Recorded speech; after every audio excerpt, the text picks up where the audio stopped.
नमस्कार, बहुत स्वागत है आपका। तुला राशि शनि की सबसे प्रिय राशि और इनका स्वामी स्वयं शुक्र है। तुला राशि, अगर आप हैं तुला राशि के और आपके स्वामी चूंकि शुक्र हैं, नव ग्रहों में शुक्र को रानी कहा जाता है।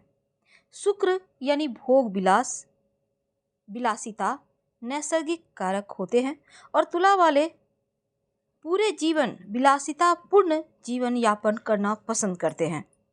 फैशनेबल होते हैं, अच्छे वस्त्र परिधान पहनना, सज्जा के साथ रहना, फैशन में रहना इन्हें अच्छा लगता है और ये रहते भी हैं। इनके शौक बहुत ज़्यादा होते हैं। महंगी गाड़ियों में घूमना फिरना, फैशन के अनुसार वस्त्र पहनना इन्हें पसंद आता है। कोई भी नया फैशन हो मार्केट में तो तुला वाले पहले ही ट्राई करते हैं, क्योंकि इनको कुछ हट के कार्य करना अच्छा लगता है। लेकिन निर्णय लेने में कभी कभी ये विलंब करते हैं। और दूसरा, झगड़े लड़ाई जैसी चीज़ों से ये हमेशा दूर रहते हैं। बीच का रास्ता निकालना इन्हें पसंद है। न्यायप्रिय होते हैं। चर राशि है तो थोड़ा सा अस्थिर स्वभाव भी होता है। इनका कार्य क्षेत्र और जीवनचर्या जो होता है हमेशा बदलता रहता है। हालांकि बड़े ही बुद्धिमान और कल्पनाशील होते हैं। क्योंकि तुला राशि का अधिपति यानी स्वामी शुक्र है, थोड़े से भोग विलासी प्रिय और कामुक होते हैं। लेकिन जो तुला राशि की महिलाएं हैं वो बहुत खूबसूरत होती हैं। और दूसरा, दाम्पत्य जीवन इनका सुखद होता है।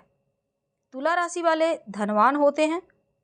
इनके पास चल अचल संपत्ति भी होती है और उत्तम वाहन का सुख भी प्राप्त करते हैं। ना हो फिर भी ये बहुत ही ज़्यादा शौकीन होते हैं और शौक में ही पूरा करने के लिए ये जीते हैं। यानी कि जो भी कमाएंगे पर उसका सही इस्तेमाल करना इन्हें पता है। रोमांटिक स्वभाव होता है। जीवन साथी से प्रेम करने वाले अक्सर ये शुक्र वाले क्षेत्र यानी फिल्म, मीडिया, ग्लैमर, सौंदर्य प्रसाधन या व्यापारी होते हैं, जौहरी होते हैं। गायक, संगीतकार, civil engineer, fashion designer, modelling के क्षेत्र में इनको विशेष सफलता प्राप्त होती है।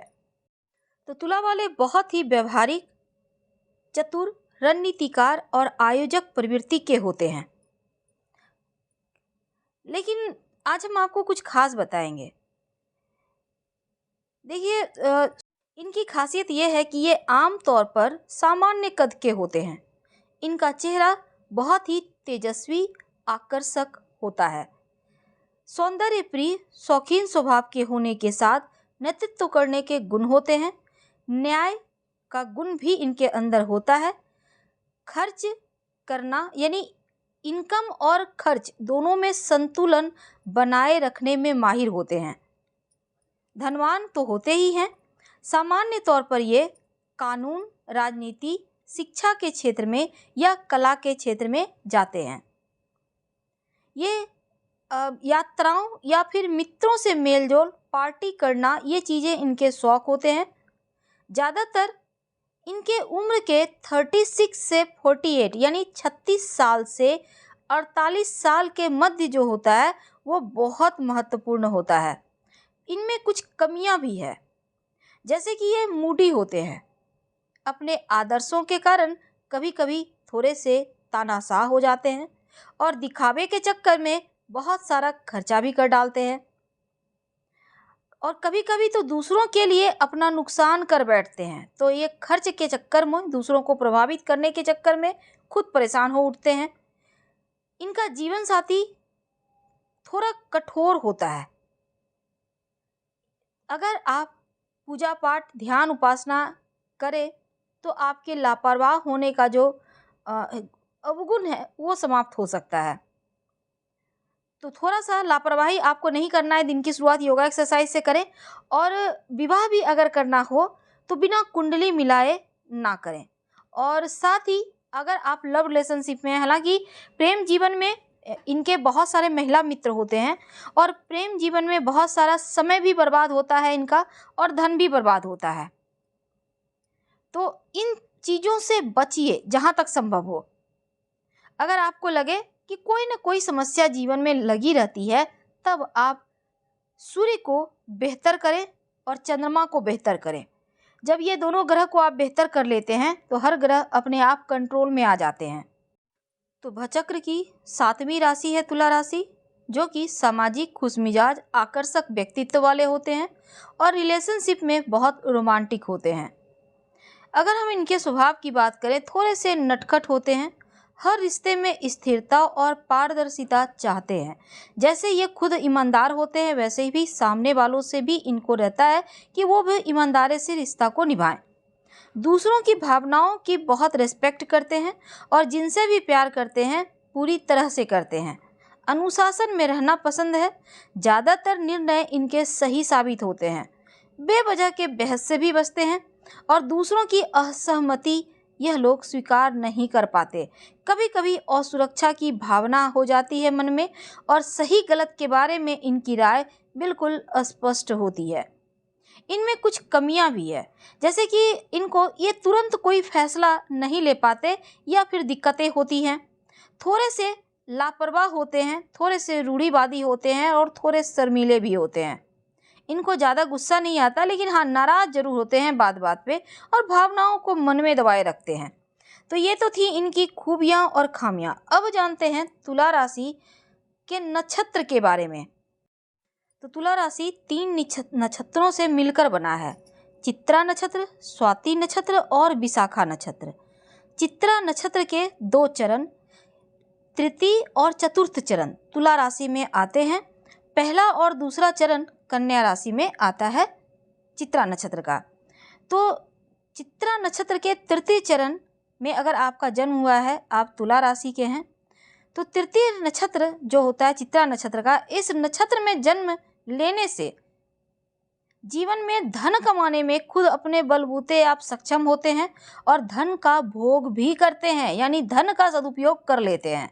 अगर आपका जन्म चित्रा नक्षत्र के चतुर्थ चरण में हुआ है, आप तुला राशि के हैं, तो आपके लिए ये सबसे अच्छा है, क्योंकि आपको धनेश्वर बनाता है, यानी कुबेर के समान बनाता है, जमींदार भी बना सकता है, धनवान बनाता है। तो तुला राशि के स्वाति नक्षत्र के 4 चरण तुला राशि के अंतर्गत आते हैं।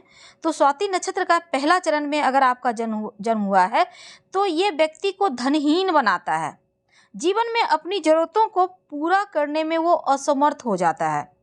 अगर आपका जन्म स्वाति नक्षत्र के दूसरे चरण में हुआ है, तो शरीर के अंगों में परेशानी या फिर वाणी में दोष देता है, समाज में भी आकर्षण नहीं होता। अगर स्वाति नक्षत्र के तृतीय चरण में आपका जन्म हुआ है, आप तुला राशि के हैं, तो आप बहुत ही मेहनती होते हैं और आप का ये मेहनत आपको ऊंचाइयों पर ले जाता है। अगर तुला राशि के स्वाति नक्षत्र के चतुर्थ चरण में आपका जन्म हुआ है, तो स्त्रियों के करीब रहने वाला और उनका आकर्षण स्त्रियों के प्रति अधिक होता है, यानी जिनका जन्म स्वाति नक्षत्र के चतुर्थ चरण में हुआ है। विशाखा नक्षत्र के 3 चरण आते हैं तुला राशि के अंतर्गत। अगर विशाखा नक्षत्र के प्रथम चरण में आपका जन्म हुआ है, तो कल्याणकारी कार्यों के प्रति जिद्द होती है और कोई भी कार्य अधूरा नहीं छोड़ते हैं, लोगों की कल्याण के लिए ताउम्र काम करते हैं। अगर विशाखा नक्षत्र के द्वितीय चरण में आपका जन्म हुआ है, तो आप सकारात्मक विचारों से भरपूर रहने वाले, गुणों से परिपूर्ण और समाज में सर्वश्रेष्ठ स्थान आपको प्राप्त होता है। अगर विशाखा नक्षत्र के तृतीय चरण में आपका जन्म हुआ है, आप तुला राशि के हैं, तो आप धन धान्य से परिपूर्ण होते हैं, अपने जीवन में सुख को भोगते हैं। यानी तुला राशि के अंतर्गत चित्रा नक्षत्र के 2 चरण, स्वाति नक्षत्र के 4 चरण और विशाखा नक्षत्र के 3 चरण, कुल 9 चरण हैं। तो तुला राशि के नक्षत्र का प्रभाव का आपको हमने बताया। अब जानते हैं आपके बारे में 2 खास बातें। देखिए, तुला वाले थोड़े से दुबले पतले होते हैं, पर बॉडी इनका शरीर अच्छा होता है। चेहरा अगर सुंदर ना भी हो तो भी इनकी मुस्कुराहट खूबसूरत होती है। लोग बरबस ही इनकी तरफ खींचे आते हैं। खासकर विपरीत लिंगी व्यक्ति में ये बहुत ही ज़्यादा पॉपुलर होते हैं। रोग प्रतिरोधक क्षमता इनमें थोड़ी कम होती है, क्योंकि हल्की फुल्की बीमारियां इनको होती रहती है। लेकिन अगर आप पार्टनरशिप में कोई काम करते हैं, तो यहाँ पर आपको खूब फ़ायदा होता है, क्योंकि साझेदारी में कार्य करना आपके लिए फ़ायदेमंद है। एक बार अगर आप किसी को मित्र बना लेते हैं तो हमेशा उसका साथ देंगे, अच्छे मित्र सिद्ध होते हैं। दूसरा, आपको संतान कम होती है, यानी अधिक से अधिक आपको दो संतान भी बहुत हो गई, क्योंकि अधिक संतान नहीं होती। अगर अधिक संतान हो भी जाए तो संतान का सुख कम मिलता है। फिलहाल विदा लेंगे। पसंद आए तो लाइक कर सब्सक्राइब करें, अपनों से शेयर करें, कमेंट करें। धन्यवाद। हम फिर मिलेंगे।